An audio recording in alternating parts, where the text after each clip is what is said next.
Hindi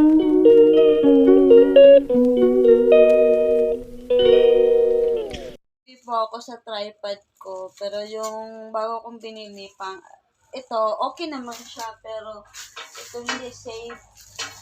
Itong pangkapit niya, hindi ko siya safe. So, bukas pala, magta-travel po ako. Abangan niyo kung saan ako pupunta. Kaya nagbili po ako sa tripod ko.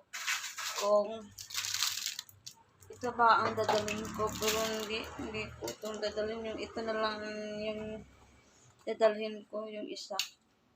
Para hindi ito safe. Mabigat din ito. Naghahanda po ako, na-prepare po ako sa dadalhin ko. 3 days lang ako mawawala dito.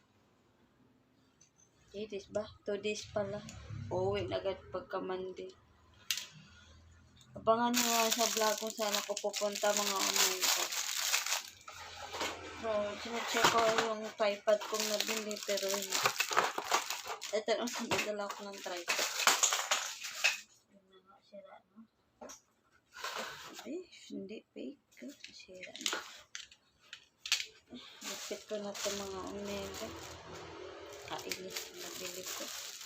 Fake. So, lipit na natin ito.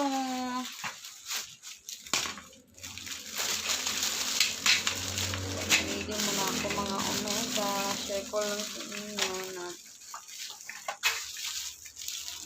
naghahanda ako ng aking tripod. Kaya bukas ko na yan i-ready bago ako aalis.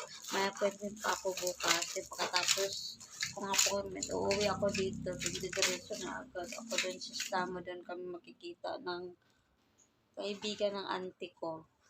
Siya ang nag-invite sa akin na sasama ako.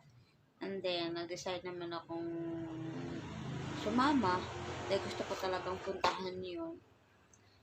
At, mag-enjoy lang ako doon. Mag-enjoy.